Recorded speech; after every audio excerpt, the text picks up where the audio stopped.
Aral sa mga bata.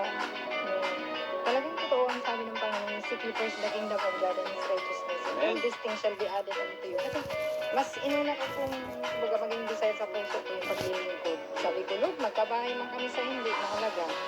Makapaglingkod sa'yo kasi sigurado mayroon man kaming bahay sa langit. Tama yun. Mayaman kayo sa langit ay sa ano. Ang desire ko kasi talaga makapag-aga ng maraming kaluluwa. Kumbaga, hanggat kaya kong Hanggat malakas. malakas pang katawan ko, makapag-aga ng maraming Kaysa yung matanda ka na saka ka mag-ano. Yung kung naibigay po ninyo sa amin 10,000 nakaraan, naibigay po sa isda ng asawa ko. Kaya ito po yung ulam namin Galing. ng tilapia. Kaya pala, sabi ni Jaja, nagtitinda na daw ng isda kayo. Opo, buhay pong tilapia. Kaya natutuwa Pinagkawalan nyo, galing na. Ganda, no? Yung perang binigyan namin. para po. Tapos yung una po bagang 10,000 din na naibigay nyo sa amin, naibigay namin ng materials nito sa bahay. Simento, ito. Galing talaga nila namin. Para sa pagka po. Hindi Oh, masayang. pero wag na po kayo masyadong magastos sa bahay kasi kabahay naman po namin kayo. Ano? Okay po. Salamat na yan. Ginamit niyo talaga sa yung sa talagang deserve po mga kalingap. Tulungan din po sila. Ano pangalan niyo po ulit? Oh, sige po.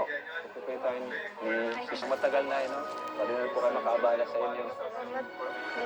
May kanin naman dyan. Ay, okay lang po. Sa inyo na po yan. Ay. So, thank you po na yan. God bless po sa inyo. Na-bless po kami sa pagbisita lang dito.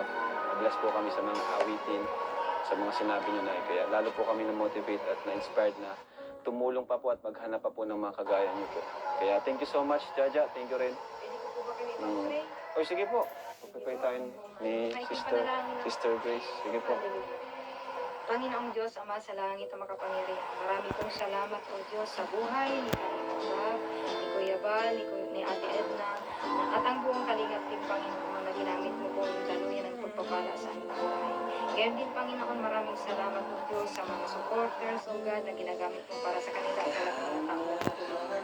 Pagpalain mo sila ng Panginoon. Dalangin ko po, O Diyos, ang pag-iingat mo at pagbabay ay patuloy mo pagkalog sa kanila. Bigyan mo sila lagi, Panginoon, ng maayos at magandang kalusugan, Panginoon. Pagpalain mo sila ng lubos, O Diyos, at anuman pong kahilingan ng kanilang mga puso, ipagkaloob mo po ito sa kanila ayon sa iyong dakilang plano at kalooban sa kanilang buhay. Loobin mo, O Diyos, na ang bawat po na tutulungan mga pamilya, Panginoon, ay patuloy din, O Diyos, na mapagpala at maging daluyan din sila ng pagpapala balang araw, Panginoon. Lord, isa man sila po makarating sa amang lugar, ikaw pong mag-iingat, ikaw pong manguna sa kanila. Mas pasan mo sila ng iyong pag-ibig, ng iyong kapangyarihan at ang kapayapaan po ay patuloy na sa kanila at ang iyong Santo Espiritu. Salamat